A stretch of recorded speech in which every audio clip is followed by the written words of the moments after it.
Let's get started.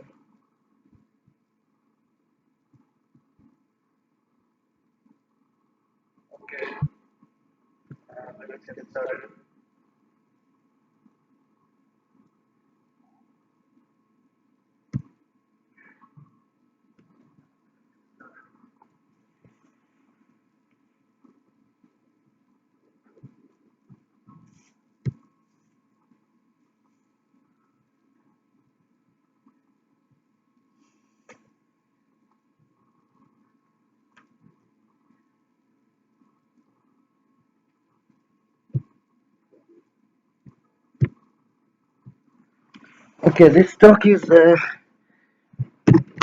first talk in the series of talks I'm hoping that we'll have in the future. Um,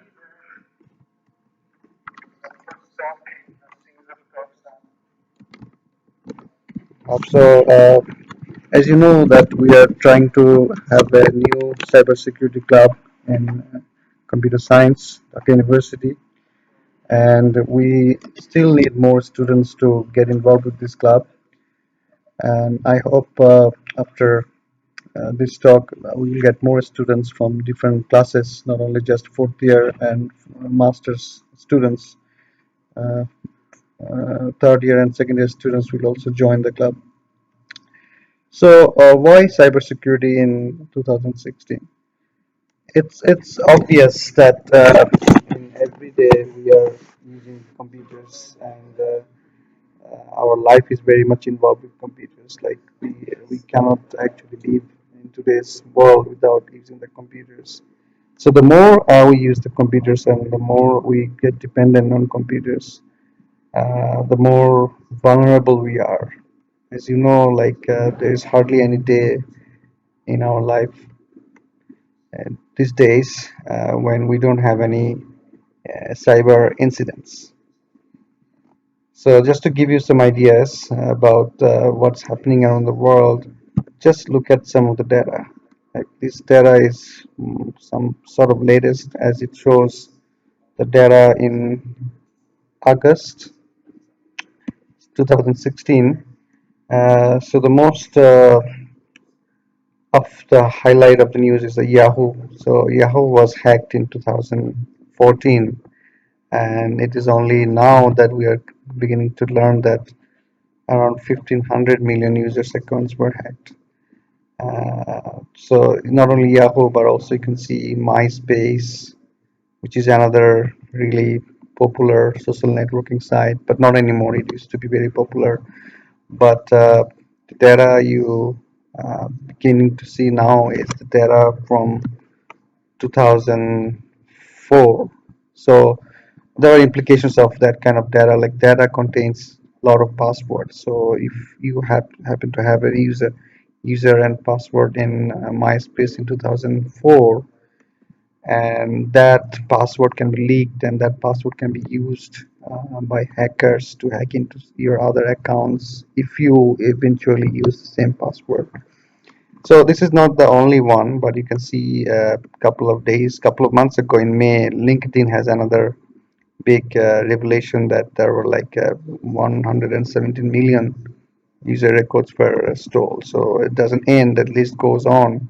This is just a glimpse of what's happening, and it is a huge, huge thing that's affecting everybody in our life, and we have to be very careful if we are using the computers, no matter where we live. And we pretend to think that in countries like US it's safer than countries like Bangladesh. But the problem is in Bangladesh we are getting more users on the internet every day, and we actually don't have any sort of awareness. And you can see that at the beginning of this year we had a big cyber attack on our central bank, which actually was a massive thing, and a lot of things can be done afterwards, but I don't see much initiatives from the government or any other body in Bangladesh to make people aware about those things. The interesting thing is that most of these attacks or breaches can be protected just by creating awareness among users. So this is some sort of like a overview of what's happening in our life in our digital life. We all are vulnerable. So not only in Bangladesh but also in developed countries, in US included. So another thing I don't know whether you have seen in the news recently is that there was a huge DDoS attack uh, just a few weeks ago. I think it's dates. The report was dated September 27, 2016. So what's happening is that this was a huge, I think the one of the largest distributed denial of service attack, which is DDoS attack, which was almost like 1 terabits per second. So it never happened in before. So uh, it happened. It's really interesting that it actually was launched through smart devices. So you actually came to know about the Internet of Things, which is in the news every day today. Like people are really excited about this kind of Internet of Things, where you have things like light bulbs, refrigerator, toaster, and every sort of things connected to the internet. And this attack was actually uh, used. Uh, this attack used those devices to launch a denial of service attack. So, so how many? 150,000 hacked IoT devices were used to launch this attack. So as you know, the botnets, so all these infected devices, these IoT devices actually became part of a botnet. So I don't know whether you actually know about botnets. Botnets are something like we all should know about it. Like your computer or your mobile can become a bot. A bot. So when we have a network of these kind of bots, it calls a botnet. So how does it become a bot? Say you don't have a good security protection in your computer. So somebody can hack into your computer and install some software. That software can take control of your computer and the commands it can receive from remote devices. So basically, you actually have a uh, robot installed in your computer. So the robot can be controlled remotely to launch attacks or do anything in a particular time. So this is really alarming because most of the times, as we can see in the reports, these connected Internet of Things devices have very little precautions against attacks. So very interesting article here. I can also point you how drones can find and hack Internet of Things devices from sky.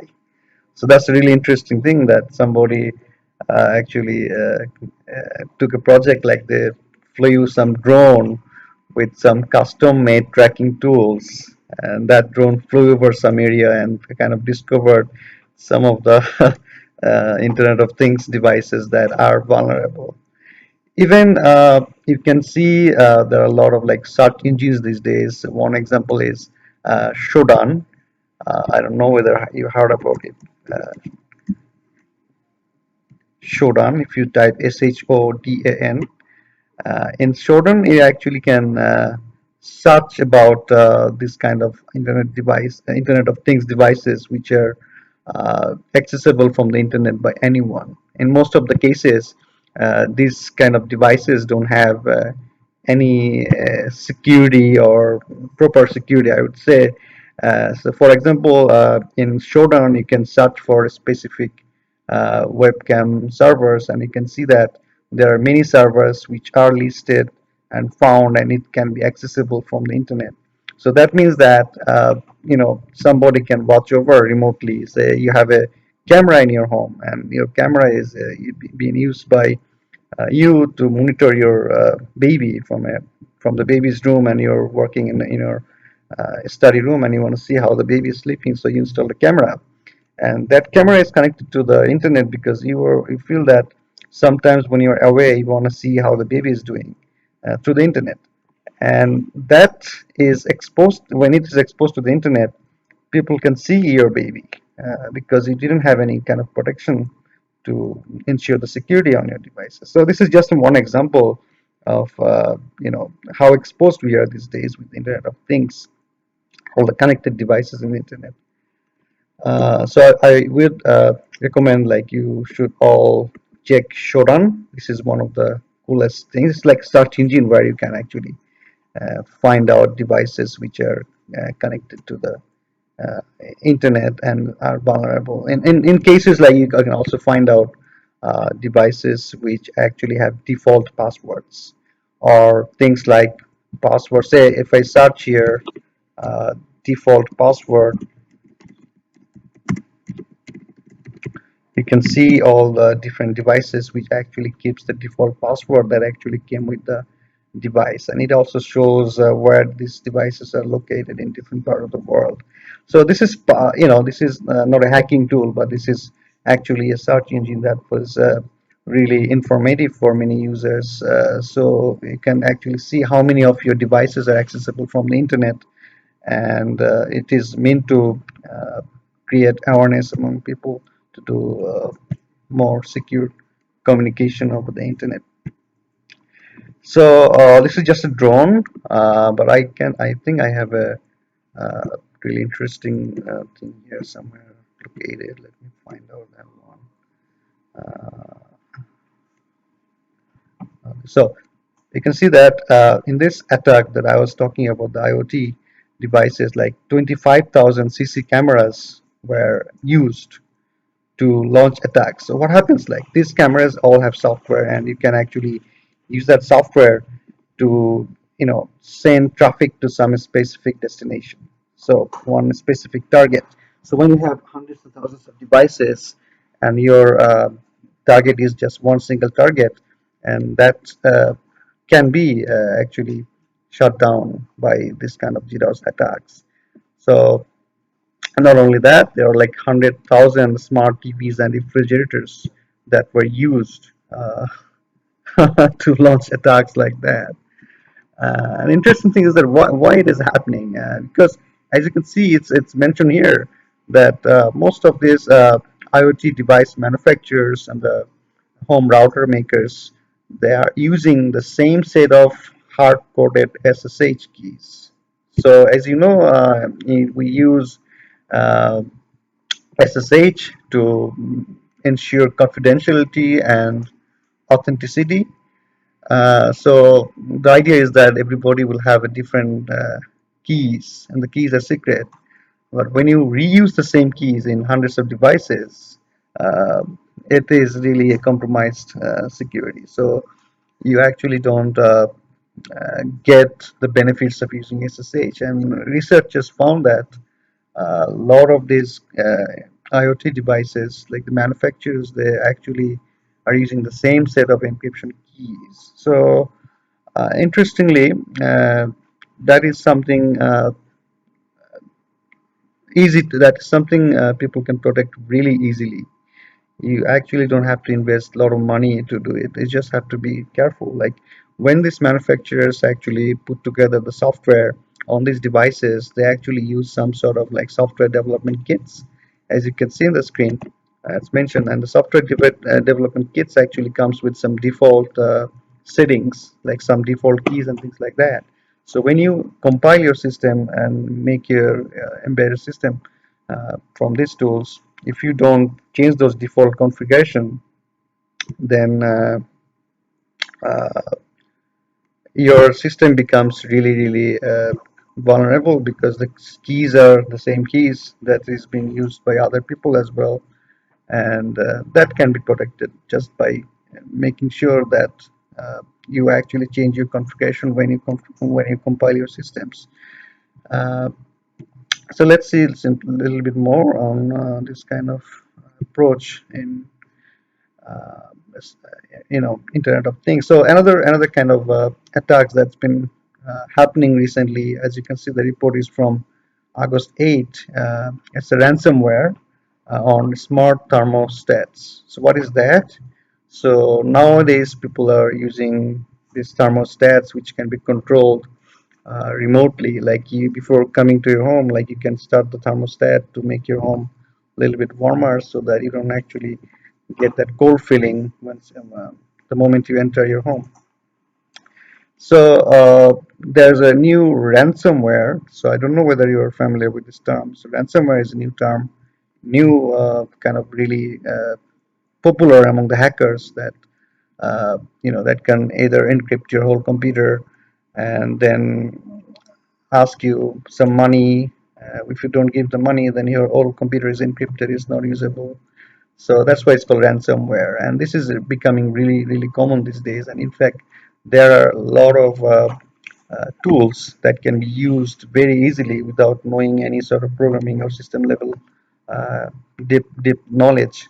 You can create one such ransomware uh, to encrypt your system, or even in this case that I'm showing here is that this thermostat is out of control. Like it keeps on increasing the temperature, say like somebody keeps it like 99 degrees and asking you for money. If you don't give them money, then the temperature doesn't go down. So you can realize what will happen, like your whole house will burn down if you cannot control your, reduce your temperature. So you have to pay the money, otherwise it cannot be done. So it's interesting, like, as we covered in the classes, and we all know that when the internet was designed, nobody thought of security. And that's the major problem. Like, internet had no security, no idea of security. So what we're doing is we're patching the internet on top of different layers. So we created HTTPS because when the World Wide Web was designed using HTTP, there was no security. So we thought like HTTPS is better secure. So what's happening is that when we design systems, we are not thinking of security. This Internet of Things is a kind of a new thing. Everybody knew that if you are connecting these devices to the internet, and there are special precautions that needs to be taken, but it's not happening. As you can see, this relatively new devices, they don't have any kind of. It's really foolish if you think of that. Like, why people do that? Why would we keep the same keys in hundreds and thousands of devices and making these things so easy to be hacked? So my guess is that, like, we are actually the whole concept of security is even in the university level, we are actually covering security, say, at 400 level. But that shouldn't be the case, because when you learn coding, if you do not learn how to write secure code, it's too late in 400 level, like fourth year, to get involved with writing secure code, because you're already become habituated writing in secure code. So that's the concept we are actually in, struggling in everywhere, not just in Bangladesh but everywhere. The security education is a problematic thing, because you want to introduce security at the first year or like 100 level classes, but there's a lot of resistance. But no matter what kind of resistance we have, uh, I think with the cyber security club that we are trying to create here will be a good starting place for students to get involved and learn about security from the day one, so that it becomes part of your coding practices, it becomes part of your design. Because if you don't think in that way, if your mindset is not security oriented, what will happen, like, you will end up designing system which will expose vulnerabilities at a time when it is very difficult to fix. Like, for example, there's a uh, IoT devices, as you can see, they're already in place, they're installed and doing a lot of things, but they are now vulnerable, and you cannot patch those devices because those are embedded devices. There is no way you can get a new software, install it, and patch it. So the only option, you have to throw it away. But you can see that very few people will have incentives when you buy a device with some money, and this is kind of a newer kind of devices. These are expensive ones relatively now, so you don't want to throw it away. So you it's your choice whether you want to run this vulnerable system, or you want to throw it away and get a new patch version. So that's the idea. Like, we want to get started with security and the design level. If we don't get started at the beginning, then no matter how much patching you want to do, it will be always a difficult thing to do. Let's see some a few more other things that I thought are interested to see. Um,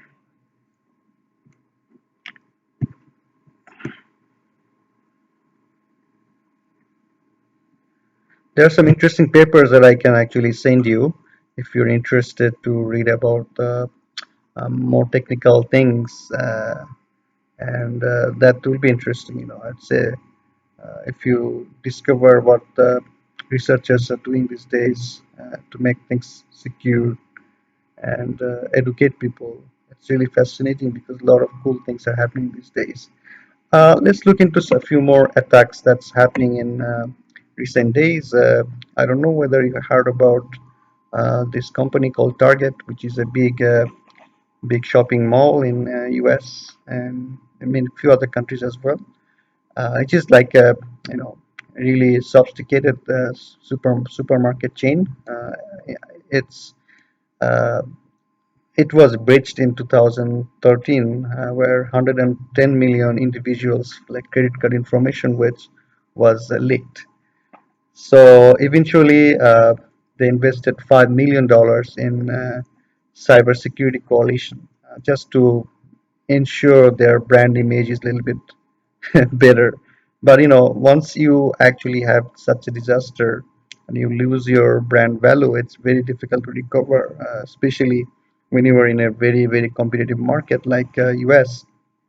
So, the core thing is that it's better to invest before because once something happened like this kind of breaches of 110 million individuals credit cards, then it's very difficult to recover. But interestingly, very few people in the corporates or in the governments actually want to invest in cybersecurity until they have a big incident. It's part of our job is to get people, make people understand the importance of uh, having implementation of cybersecurity precautions, and that involves not just devices and software, but also in human resources. So, interestingly, if you think of the number one problem in cybersecurity, it's not just a software hardware; it's a human resource. So why so many incidents are happening across the world? It's not because the devices are corrupt or devices are not good, but because most of the cases there are not enough people who actually are protecting these networks and systems for attacks. And in US included, like there is a huge shortage of people in like uh, cybersecurity educated people who actually knows things. One of the interesting things is that in cybersecurity there are like thousands of jobs in US and in other countries, and the problem is you need to be hands-on. There is very little space in this kind of area where you actually know the only the theories, and your ideas are not in depth. So that's why and people are doing a lot of like competitions. Like I know you're familiar with programming competitions, but programming competitions is just one side when you actually improve your programming skills. But if you think of other fields like cybersecurity, there are different competitions. We call this like CTFs, called catch the flag competitions, which are happening in every month, and you actually can get involved, starting to solving like easier problems. Then, little by little, you actually can develop your skills. So when you apply for jobs, these are very important skills. How you have you participated in this kind of competitions, and what is your exposure to this, and also getting involved with awareness projects, like if you do events that actually shows your enthusiasm and security to educate people, uh, that is also a good incentives to get a good job or maybe a good admission in good universities. Because part of the problem in cybersecurity is that very often the technical people actually do not uh, know how to talk in a language which is understandable to common people. And especially if you go to an industry and your boss makes the decision, like the CEO or CIO, and people working in the IT, they actually do not know how to convince the big bosses. So they actually can invest more. So you need to know how to convert your technical knowledge in a way that is uh, really understandable by the people who doesn't have that much technical knowledge but understands business. We have to show them what is the outcome of from a business point of view. Why should somebody invest in this kind of device which has better security than this kind of other device which doesn't have security? What is the cost benefit? So you need to know the language of this kind of stuff. Um, so a lot of things happen in the security, and one of the other directions that's happening in the world now is the stuff that happened in the NSA revelations by Snowden. You know, in 2013, like Snowden, he actually exposed a lot of things that NSA was doing in people in like spying on people's data, like not only just the people, ordinary people, but also many other governments like German government or like Brazilian government. So the issue is here trust. If you make the internet untrustworthy, if people cannot trust the internet, then the whole foundation is actually devastated. So it is really important that people have trust on the internet, and the trust can be ensured. It's really complicated because you can see that the internet is not just by uh, managed by one government or one company. It is a different kind of structure. It doesn't have any central authority. And even though the US was one of the countries which pioneered the internet, and most of the services are from US these days, but still it's really easy for somebody to create another network very similar to internet using the protocols and move from this model. So now many governments are concerned about the trust issues, because if you see that NSA has so much power, they can listen to the conversation what German chancellor is doing having with other parties, other presidents or prime ministers, and that is a really big issue that is a concern. So the internet itself needs to be regulated and governed in such a way that is trustworthy to most of the people. Um, I don't know whether you are watching what's happening. Like this month is a very important month for the internet, because from October 1, the main one of the major concerning issues on the internet's trust has been kind of resolved. As you know, the DNS actually had some authority by the U.S. government, the Department of Commerce, namely addressing and the numbering issues. We call this IANA services. That was actually governed by the U.S. government Department of Commerce. And after like many years of discussions, debates, and these Snowden revelations actually triggered a lot of things where governments were really serious about getting rid of the U.S. control or U.S. Supervision in any part of the internet, especially the DNS, which is a really important building blocks of the internet. So from October 1, the US government actually relinquished this control of DNS root zones to ICANN, which is another um, like a multi-stakeholder body not owned by a single government. So there's a lot of things that needs to be done here, discussed here. As you can see, the trust issue is becoming a huge concern these days, and there are like cyber wars going on between different countries. I don't know whether you're familiar with this Stuxnet attack that happened in Iran. That was officially disclosed by the U.S. government that they have been doing this for a couple of years. It was really a smart thing to do, and there are really interesting talks on YouTube if you're interested on that. So what happened that is that, as you know, U.S. government was trying to make Iran uh, stop their nuclear project. So they have been doing a lot of negotiations and diplomatic efforts, but it's not working out. So they actually took a different path. So they created a new kind of a weapon that's called a Stuxnet, which is a kind of a malware that was installed in one of the machines, as you can see here, in the nuclear premises of Iran. As you know, these nuclear things are not connected to the internet. But what happens that like those nuclear systems have control devices, and those control devices needs some sort of plugins or like software to manage those devices. So those kind of software or drivers needs to be updated sometimes, and the updates happen in one of the computers where the updates are downloaded from a pin drive or whatever, and then those things are taken to that controller premises and updated. So what happened is that that computer which actually had these updates from where the updates were transferred to the controller systems were compromised. So that specific computer was targeted in a very, very, very sophisticated way.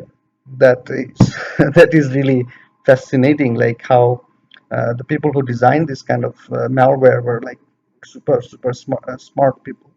So that is happening, and afterwards, like the whole nuclear project was slowed down, and it was like few years you know to discover that something like that was happening.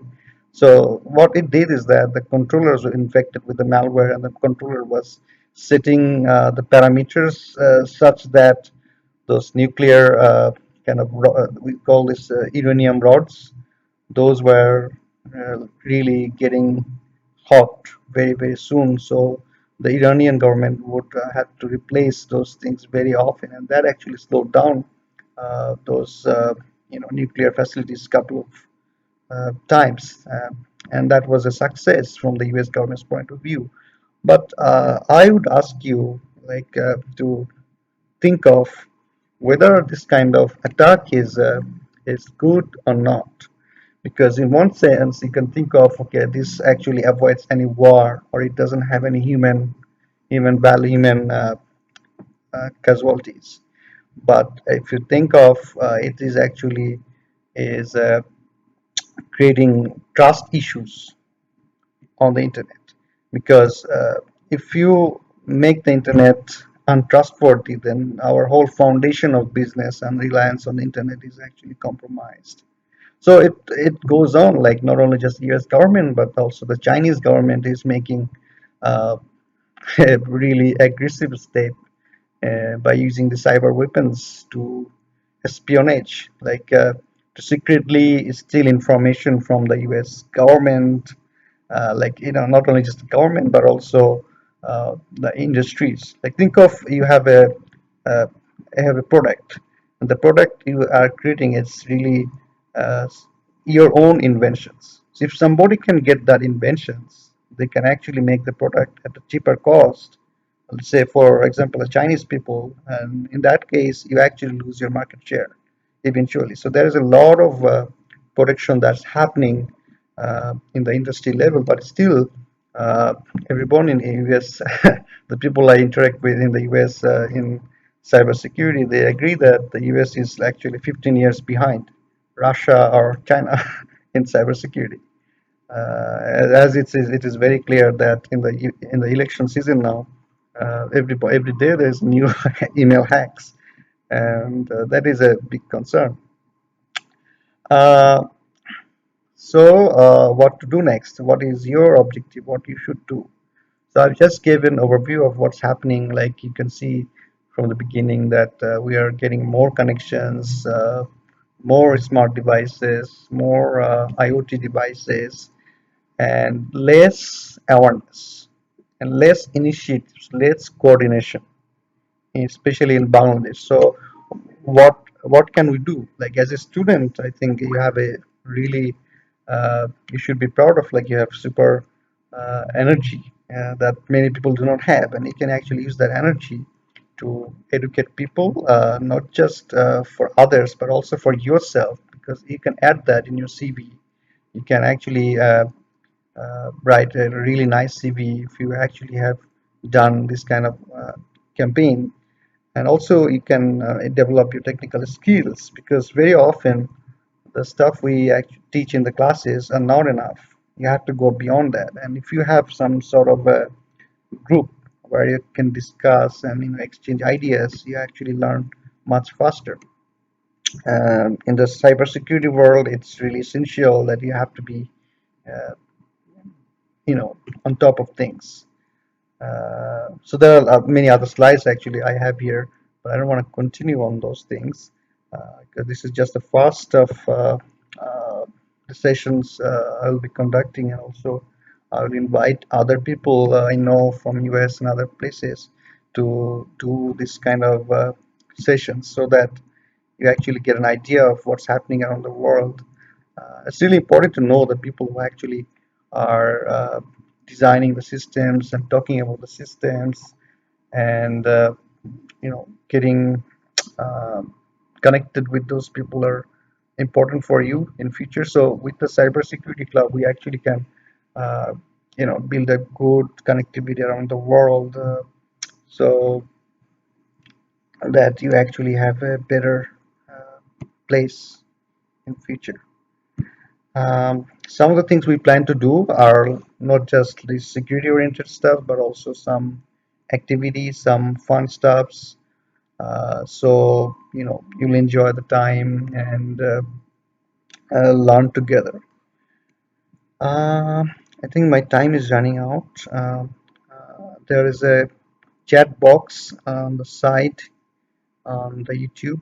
If you have any questions, I would be happy to give answers to your questions, or you can email me and I'll try to answer those emails as soon as possible.